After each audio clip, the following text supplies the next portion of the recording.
Hello everyone, welcome to Sonali की पाठशाला। This is Sonali Thakur. So आज हम मैथ्स पेडागोजी कर रहे थे। आज सेकंड टॉपिक करेंगे, place of mathematics in curriculum. कि मैथमेटिक्स की क्या जगह है करिकुलम के अंदर। तो ये समझने से पहले हम ये समझते हैं कि करिकुलम क्या होता है। Meaning of curriculum. The word curriculum comes from the Latin root meaning race course, that is, a race to be run, series of hurdles, subjects to be passed. जो करिकुलम वर्ड है वो एक Latin word से आया है जिसका meaning होता है रेस कोर्स। रेस कोर्स मतलब कि एक ऐसी रेस जिसमें हमें दौड़ना है। हर्डल रेस के बारे में आपने सुना होगा, जिसके अंदर हमें हर्डल्स को क्रॉस करना होता है ताकि हम रेस को जीत पाएँ। सिमिलरली जो करिकुलम है उसको भी एक रेस की तरह माना गया है जिसके अंदर हर्डल्स की जगह सब्जेक्ट्स हैं, जिसके अंदर हमें डिफरेंट सब्जेक्ट्स को पास करना है। It refers to all the learning experience that are planned and organized by the school inside or outside the classroom. Curriculum को क्या माना जाता है कि करिकुलम जो है वो सारे लर्निंग एक्सपीरियंसेस है जो एक स्कूल ऑर्गेनाइज करता है और प्लान करता है, चाहे वो क्लासरूम के अंदर हो या क्लासरूम के बाहर। करिकुलम के अंदर आपके एकेडमिक पार्ट भी आता है और नॉन एकेडमिक्स पार्ट भी। जो भी बच्चा स्कूल के अंदर कर रहा है वो सब एक करिकुलम का पार्ट है। म्यूज़िक हो, डांस हो, स्पोर्ट्स, गेम्स, ये सब करिकुलम का पार्ट है। आगे बढ़ते हैं। Curriculum and syllabus are different. कि करिकुलम और सिलेबस जो है वो डिफरेंट है। कई लोग जो है इसे सेम समझ लेते हैं कि करिकुलम और सिलेबस सेम है, बट ऐसा नहीं है। करिकुलम जो है एक बहुत वाइड टर्म है और सिलेबस उसका एक छोटा सा पार्ट है। आई होप आप लोगों को करिकुलम क्लियर हो गया होगा। आगे बढ़ते हैं। Importance of mathematics in school curriculum. Mathematics की क्या इम्पॉर्टेंस है स्कूल करिकुलम के अंदर। Importance of mathematics is due to various values imparted by it. कि मैथ्स की जो इम्पॉर्टेंस है वो इम्पॉर्टेंस किस चीज़ से आती है, जो वैल्यूज़ मैथमेटिक्स आपको दे रहा है। अब देखते हैं वो कौन कौन सी वैल्यूज़ हैं। यूटिलिटेरियन और प्रैक्टिकल वैल्यूज़। प्रैक्टिकल वैल्यूज़ आपको मिल रही है मैथ से जो आप डेली लाइफ में यूज़ कर रहे हो। Social values. सोशल वैल्यूज़ कैसे है, जैसे आप इंटरनेशनल प्लेटफॉर्म पे अगर आप ट्रांजैक्शन कर रहे हो या फिर अगर आप लोकल ट्रांजैक्शन भी कर रहे हो, शॉपकीपर कस्टमर, तो उसके अंदर मैथ्स इन्वॉल्व है। तो इससे हमारा सोशल वैल्यूज़, तो सोशल वैल्यूज़ भी इसके अंदर डेवलप हो रही है। बच्चा इंटरेक्शन कर रहा है लोगों से। नेक्स्ट है मॉरल वैल्यू। अब मॉरल वैल्यू जो है वो डायरेक्टली नहीं मैथ्स इनकलकेट करता है बच्चों के अंदर, इनडायरेक्ट वे में होता है।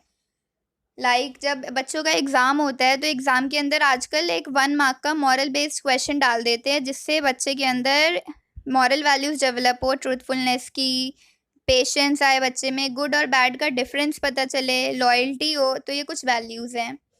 नेक्स्ट है हमारा एस्थेटिक वैल्यूज़। अब एस्थेटिक वैल्यूज़ कैसे बच्चे के अंदर डेवलप हो रही हैं। जब बच्चा ड्राइंग या पेंटिंग करता है उसके अंदर ज्योमेट्रिकल शेप्स यूज़ होते हैं, सर्कल, ट्रायंगल। तो जो वो शेप्स है वो मैथ्स का ही तो पार्ट है। तो बच्चे के अंदर एस्थेटिक वैल्यू भी डेवलप हो रही है, ड्राइंग करते टाइम भी मैथ्स का यूज़ हो रहा है। Intellectual values. इंटेलेक्चुअल वैल्यू जो है आपके मेंटल माइंड से रिलेटेड है। अगर आप जो भी मेंटल एक्सरसाइज टेबल को लर्न कर रहे हो या एक जगह पे फोकस कर रहे हो, कंसंट्रेशन, या कुछ ऑब्जर्व कर रहे हो या कुछ इमेजिन कर रहे हो, तो ये सारी चीज़ें आपके मेंटली ही तो हो रही है।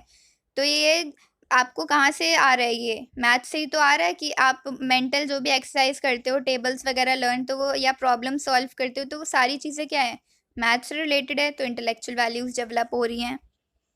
आगे बढ़ते हैं। Disciplinary values. मैथ्स जो है डिसिप्लिनरी वैल्यूज़ भी बच्चों के अंदर इनकलकेट कर रहा है। देखते हैं कौन सी वैल्यूज़ है वो। प्रॉब्लम सॉल्विंग जो स्किल्स हो गई वो बच्चे के अंदर डेवलप हो रही है। एक्यूरेसी डेवलप हो रहा है, बच्चा जो है एक्यूरेट आंसर निकाल पा रहा है। Application of knowledge. जो भी नॉलेज है उसको डेली लाइफ में कैसे अप्लाई करेंगे, कहाँ पे उसका यूज़ हो रहा है, बच्चा वो सीख पा रहा है। तो ये कुछ डिसिप्लिनरी वैल्यूज़ हो गई। आगे बढ़ते हैं। Vocational value. अब बच्चे के अंदर वोकेशनल वैल्यूज़ कैसे डेवलप हो रही है मैथ्स से। जब बच्चा फर्स्ट टू 12th क्लास तक सिर्फ मैथ्स, मतलब उसका फर्स्ट टू 10th तक तो कंपलसरी है मैथ्स। उसके बाद अगर बच्चा फर्स्ट टू 12th तक अगर वो मैथ्स पढ़ रहा है उसके बाद वो किसी भी फील्ड को चूज़ करेगा, किसी भी फील्ड में जाना चाहेगा, चाहे वो इंजीनियरिंग हो या फिर बैंकिंग हो गया, टीचिंग हो गया, ट्रेड हो गया, किसी भी फील्ड में वो जाना चाहे तो वहाँ पे मैथ्स का यूज़ हो रहा है। तो वोकेशनल वैल्यूज़ भी डेवलप हो रही है मैथ्स से। नेक्स्ट है हमारा इंटरनेशनल वैल्यू। इंटरनेशनल वैल्यू कैसे डेवलप हो रही है? जो अभी मैंने थोड़ी देर पहले आपको बताया था, सोशल वैल्यू के अंदर जो इंटरैक्शन हो रही है, ट्रांजैक्शन हो रहा है, अगर इंटरनेशनल लेवल पे हो रहा है तो उससे भी इंटरनेशनल वैल्यूज़ डेवलप हो रही हैं। ठीक है, आगे बढ़ते हैं। नेक्स्ट है place of mathematics in school curriculum, कि मैथ्स की क्या जगह है स्कूल करिकुलम के अंदर। So according to Kothari commission 1964-66, mathematics should be made a compulsory subject for the students up to 10th standard as a part of general education। जो सामान्य जो शिक्षा है उसके अंदर कोठारी कमीशन ने क्या कहा है कि मैथ्स को क्लास 10th तक के लेवल तक कंपलसरी कर दिया जाए, यानी कि अनिवार्य कर दिया जाए कि 10th तक तो मैथ्स पढ़ना ही पढ़ना है। It is the only subject whose knowledge is needed for the whole life, कि मैथ्स ये एक ऐसा सब्जेक्ट है जिसकी नॉलेज की हमें पूरी ज़िंदगी ज़रूरत पड़ती है। चाहे आप फर्स्ट क्लास में हो या आप स्कूल से बाहर निकल जाओ, तब भी आपको मैथ्स की जो नॉलेज है, एडिशन, सब्ट्रैक्शन, शॉपिंग करने जाते हो, ग्रॉसरी खरीदने जाते हो, कहीं पर भी आपको मैथ्स का यूज़ होगा ही होगा। Mathematical knowledge is important for higher studies also, कि जो मैथ्स की नॉलेज है वो आपके हायर स्टडीज़ के लिए भी इम्पॉर्टेंट है। फॉर एग्जाम्पल फिज़िक्स, केमिस्ट्री और मैथमेटिक्स। अगर आप 10th के बाद फिज़िक्स आपने सब्जेक्ट चूज़ करा है या केमिस्ट्री, तो उसके अंदर जो न्यूमेरिकल्स हैं वो सारे किसका पार्ट है? मैथ्स का पार्ट है। तो मैथ्स की नॉलेज हायर स्टडीज़ के लिए इम्पॉर्टेंट है। तो ये कुछ हमारा इसमें था। आगे बढ़ते हैं। Reasons for keeping mathematics in school curriculum, कि वो कौन से रीजन्स हैं जिसकी वजह से मैथ्स को स्कूल करिकुलम के अंदर हमने रखा हुआ है। Mathematics is the basis of all sciences, कि जो मैथमेटिक्स है वो बेस है सारे साइंस का। साइंस तो अपने आप में एक बहुत ही वास्ट टर्म है। साइंस और उसके branches like physics, chemistry, biology, astronomy, ये जितने भी इसके ब्रांचेस है उसके अंदर मैथ्स यूज़ हो रहा है। कैसे? Electrons, protons, number of atoms, तो ये सारे जो चीज़ें हैं, वेट हो गया, डेंसिटी, ये सब जो कैलकुलेट करते हैं कैसे करते हैं? मैथ्स की हेल्प से करते हैं। So mathematics is the basis of all sciences. Next है हमारा mathematics is related to human life, की जो मैथमेटिक्स है वो ह्यूमन लाइफ से रिलेटेड है।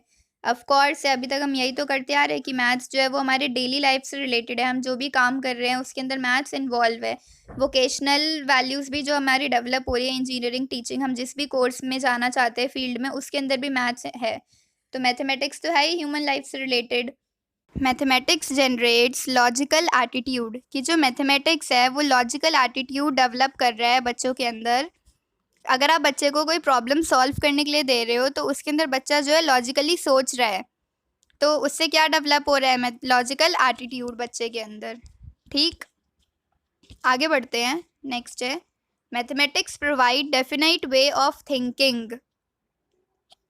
The children who study mathematics develop their attitude with which they learn to work systematically, regularly and properly, कि जो बच्चा अगर वो मैथमेटिक्स स्टडी कर रहा है तो उससे उसके अंदर एक ऐसा एटीट्यूड डेवलप होता है जिससे कि वो किसी भी काम को सिस्टमैटिक वे में करना सीख जाता है, रेगुलरिटी आ जाती है उसके अंदर, प्रॉपरली वो काम कर पाता है, तो एक दिशा में वो सोच पा रहा है, एक दिशा में वो चल पा रहा है। तो मैथ्स से ये प्रोवाइड हो रहा है। नेक्स्ट है हमारा mathematics is an exact science, की मैथमेटिक्स जो है वो एग्जैक्ट साइंस है। अगर आप मैथमेटिक्स स्टडी कर रहे हो तो बच्चा जो है उसके अंदर लॉजिकल एटीट्यूड डेवलप हुआ और बच्चे के अंदर ऐसा एटीट्यूड डेवलप होता है जिससे वो एक्सेप्ट कर पाता है मैथमेटिक्स के नॉलेज को एग्जैक्ट फॉर्म में। कैसे? जितने भी मैथमेटिकल कंसेप्ट है, फॉर्मूले हैं, फैक्ट्स है, वो सारे एग्जैक्टनेस से रिलेटेड है और डाउट की फीलिंग हट जाती है, एकदम एग्जैक्ट, एकदम क्लियर चीज़ें रहती हैं। फॉर एग्जाम्पल लेते हैं, 2 + 2 = 4, कि 2 + 2 जो है वो 4 होता है, वो 3 नहीं हो सकता, वो 5 नहीं हो सकता, तो एग्जैक्ट है। 2 × 3 जो है वो 6 होगा, 5 नहीं हो सकता, 7 नहीं हो सकता, तो इसके अंदर सारी चीज़ें जो है एग्जैक्ट फॉर्म में हैं। ठीक, सो आज का टॉपिक हमारा इतना ही था। Thanks for watching. अगर आपको वीडियो अच्छा लगे तो आप like, comment, share and subscribe करना ना भूलें। थैंक यू, मिलते हैं नेक्स्ट वीडियो में।